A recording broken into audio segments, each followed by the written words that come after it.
Especially in the current economic climate, it is a great idea to have alternative sources of income. Besides, Japan is not a cheap country, and a few extra yens is always appreciated. But of course, this is not easy, especially if you're a foreigner who is not yet very proficient in Japanese. And so, today I will be talking about one of my side hustles in Japan, one that I was able to start even back when navigating the language was still very difficult for me. And that side hustle is buying and selling pre-loved items. In my case, specifically, buying and selling pre-loved designer bags and wallets and shoes.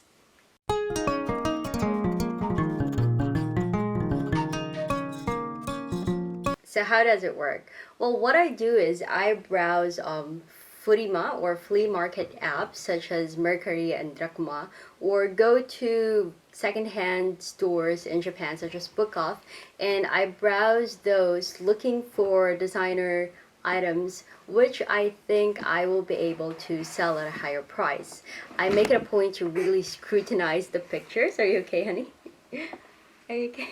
I make sure to really scrutinize the pictures, and even when the description of the product is in Japanese and it's Japanese that is very difficult for me, I make it a point to really translate it and make sure that I understand everything.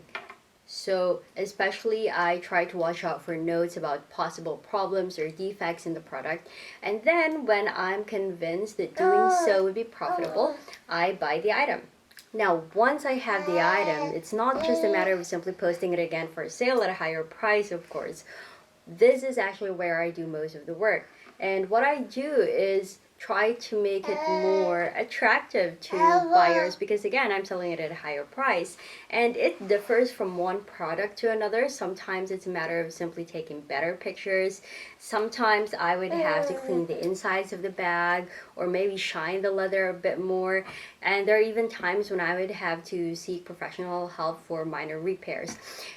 In any case, I have to make sure that the product is more attractive and that it would have more exposure than the listing that I was able to buy it from. Another step that I do in order to increase my chances of getting buyers is to write a good and detailed description.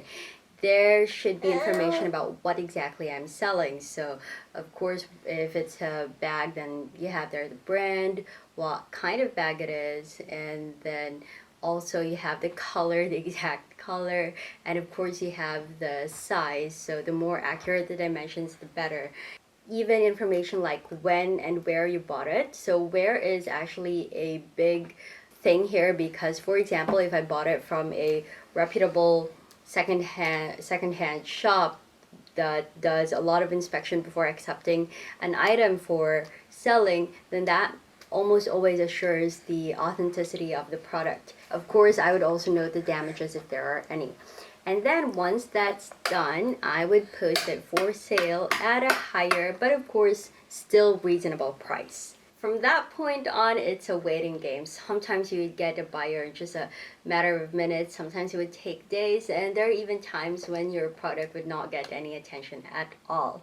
Also, at this stage, be prepared to answer inquiries about your product. So some buyers might have questions before considering buying your item. And another thing is there would be people who would haggle. So take that into consideration when you're considering the price. And some people would specify the amount that they're willing to pay for it. Others would just ask for you to lower the price a little bit, and it's up to you how much you're willing to lower it to. Once somebody finally buys your item, congratulations, but you have only done half of the work so far. After, you'll need to prepare your item, pack it safely, and prepare it for shipping. Now, shipping options are wide and varied, and depending on which option you would choose, you might have to write the name and address of the person you're sending it to in Japanese, so be careful about those kanjis. And I say you might because depending on the option that you would be choosing, some ways of sending the parcel would allow you to send it from a convenience store, and if that's the case, then the address and the name of the receiver is automatically machine generated, so you don't have to write anything. But of course, those also are more expensive. Finally, you will receive your payment once the buyer confirms that they were able to receive the product safely and without any problems. Tips. If this side hustle sounds like something you would like to do as well, then here are my tips for you. Number one, stick to products that you know.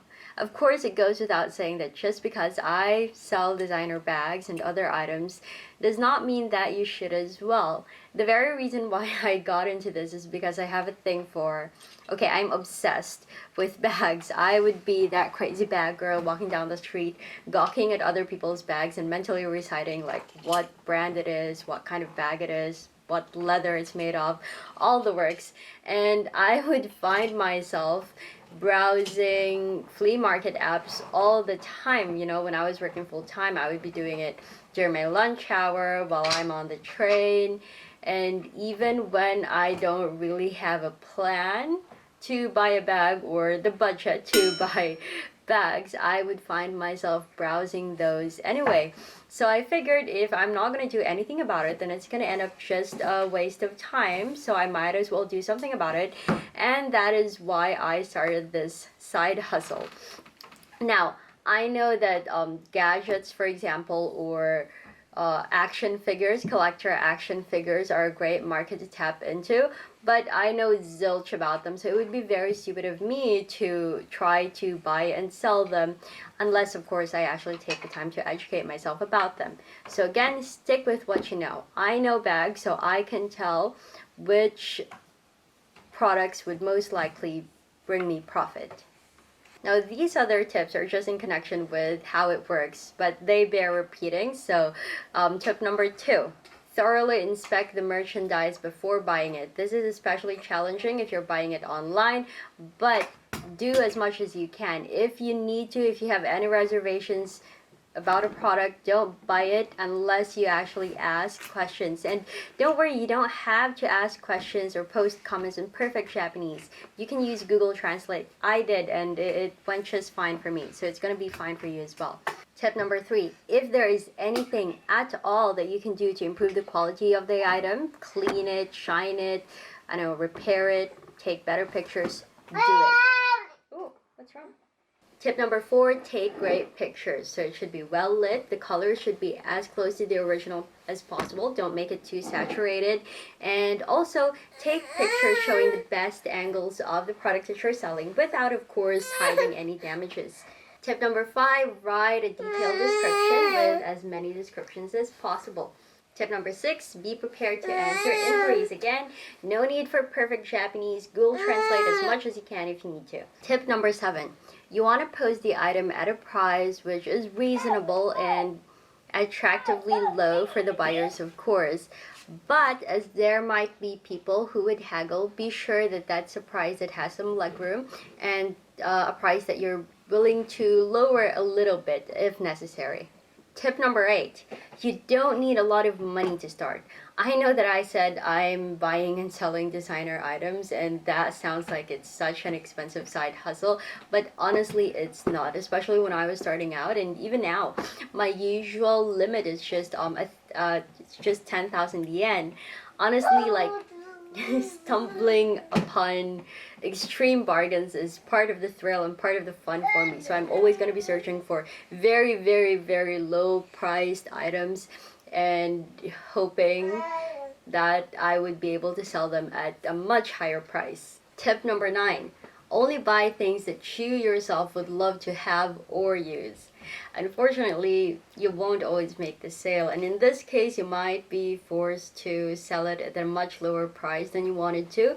But in my case, I do not settle for that. So what I do is I actually decide to just use it by myself. And honestly, when I don't make the sale, most of the time I'm even happy or excited because, hey, I got a new bag and I got it for a very cheap price, and there's no way I'm selling it for a much lower price than that. So I get to use it and I'm happy. So try to have the same approach when it comes to buying your things, and maybe even if you don't make a sale, then it's still a pleasant side hustle for you. And tip number 10, when you're deciding the price, be sure to take into consideration the shipping fee and also the commission that the flea market apps would take. So examples. Let me show you some examples of things that I have bought and sold online.